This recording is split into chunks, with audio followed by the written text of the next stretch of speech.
Boletim Coppola. Sejam muito bem-vindos ao Boletim Coppola.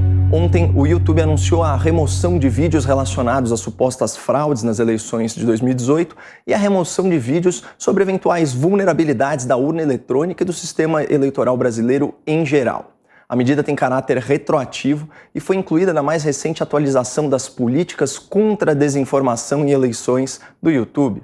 A partir de agora, conteúdos que coloquem em dúvida os resultados eleitorais certificados pelo TSE serão excluídos da plataforma de streaming e seus publicadores podem ser penalizados com sanções que variam da simples advertência ao banimento do seu canal. A consequência prática dessa nova política é drástica. Tão logo o Tribunal Superior Eleitoral anuncia a totalização dos votos e a vitória de um determinado candidato, essa declaração será considerada pelo YouTube como expressão absoluta da verdade e não poderá ser contestada pelos produtores de conteúdo da plataforma, ainda que eles sejam membros da imprensa.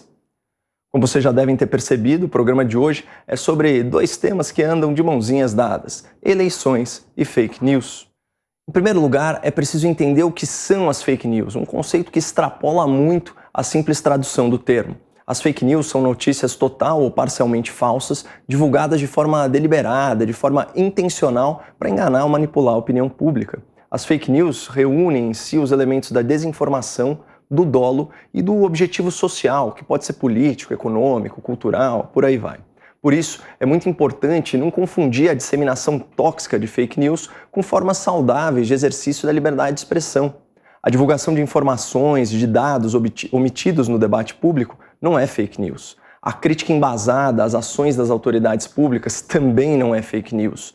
A manifestação de uma opinião fundamentada que contraria o entendimento predominante também não é fake news. Mas os intolerantes, os canceladores e os autoritários de plantão tentam inserir o questionamento, a crítica e a divergência no mesmo balaio das fake news. E o exemplo maior disso é o tal inquérito das fake news, patrocinado pelo Supremo, cujo grande ato inaugural foi a censura a uma matéria da imprensa que divulgava e repercutia um documento oficial de um processo judicial. E não sou eu que estou falando, é o maior grupo de comunicação do Brasil. Manchete do G1. STF censura sites e manda retirar a matéria que liga Toffoli a Odebrecht. Ministro Alexandre de Moraes, do STF, relator de inquérito que apura notícias fraudulentas, estipulou multa diária de R$100 mil.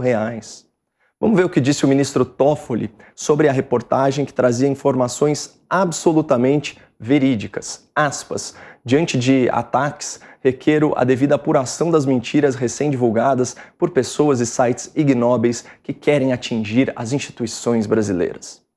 Passa o tempo e o Brasil descobre, pela própria justiça, que a matéria era fiel aos fatos e que o presidente do STF, ele sim, havia faltado com a verdade, por escrito e em ofício. Vocês perceberam a metalinguagem? O inquérito das fake news nasce de uma fake news do próprio STF para apurar uma falsa fake news na imprensa. Esse episódio nos ensina duas coisas. Primeira, nem tudo que é estigmatizado, que é rotulado pelo sistema como fake news, é realmente uma notícia fraudulenta. E segunda coisa, não é a certificação de uma autoridade como o STF que torna uma informação verdadeira ou não. Na real, esse é um critério pobre e insuficiente de verificação dos fatos, porque autoridades mentem ou simplesmente erram. A OMS, por exemplo, era resistente ao uso de máscaras e desaconselhou a suspensão de viagens internacionais no começo da pandemia. Políticos e autoridades de saúde reafirmaram que vacinas teriam 100% de eficácia contra a manifestação letal do novo coronavírus. Especialistas em epidemiologia projetaram mortes no Brasil pela Covid na casa dos 3 milhões, o que influenciou políticas radicais e ineficazes de lockdown. Ao longo da pandemia, muitas verdades transitórias se transformaram elas próprias em notícias falsas permanentes, mas não sem antes deixar um rastro de difamação contra quem ousou questionar a narrativa dominante, oferecendo um outro ponto de vista. E nesses casos, o principal argumento contra vozes dissonantes era justamente a falácia conhecida como apelo à autoridade, aquele artifício retórico de tomar algo como verdadeiro apenas com base em quem está falando.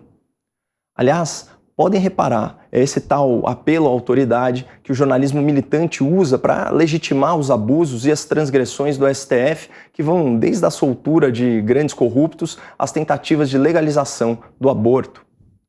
Como o Supremo tem a última palavra e atua sem nenhum controle externo, a vontade dos ministros está substituindo a lei, como se a legalidade de um ato decorresse da própria autoridade dos magistrados e não mais da observância das normas constitucionais.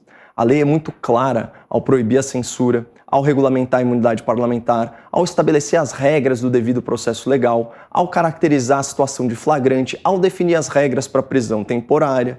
Mas todas essas normas jurídicas foram atropeladas, foram defenestradas pelo ministro Alexandre de Moraes no curso do já citado inquérito das fake news. E o ministro pintou e bordou a Constituição com a complacência da velha imprensa, que vende para o público a narrativa de que os atos do Supremo são legais e legítimos só porque vêm do Supremo. Isso sim é fake news. Por isso espanta que uma empresa como o YouTube, cuja matéria-prima é a liberdade de expressão dos seus produtores de conteúdo, se torne parceira, ou melhor, se torne vassala desse tipo de autoridade. Segundo o YouTube, a partir do momento que houver um resultado oficial das eleições de 2022, certificado pelas autoridades competentes, no caso o TSE, os vídeos que demonstrem a vulnerabilidade das urnas eletrônicas, que relatem falhas no sistema eleitoral ou que reportem fraudes na apuração dos votos serão derrubados, mesmo que tenham sido postados por membros da imprensa. A questão é que no Brasil, o resultado oficial das eleições, certificado pelo TSE, sai horas após a realização da votação, o que impossibilitaria a postagem de denúncias pertinentes sobre o processo todo.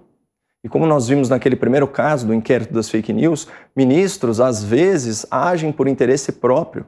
E um ambiente de liberdade de expressão, seja na imprensa ou seja no YouTube, é fundamental para restabelecer a verdade dos fatos. E fica a pergunta: como o YouTube vai se posicionar no caso de uma eventual denúncia grave de fraude eleitoral publicada por um membro da imprensa que seja inicialmente rechaçada pelo TSE? Vai censurar um conteúdo que pode ser vital para a democracia brasileira?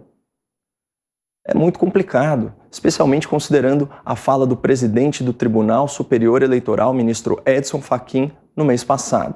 E é com as preocupações desse ministro do STF que eu me despeço hoje, na esperança de que os aliados da liberdade de expressão lá no YouTube, e eu sei que eles existem, consigam reverter essa política de censura e vassalagem ao autoritarismo. E há robusto conjunto de desafios que encontraremos. Segurança cibernética, por exemplo, é um item essencial. Há riscos de ataques de diversas formas e origens. A guerra contra a segurança no ciberespaço da Justiça Eleitoral foi declarada faz algum tempo. Deixemos dito de modo a não parar dúvida. Violar a estrutura de segurança do Tribunal Superior Eleitoral abre uma porta para a ruína da democracia.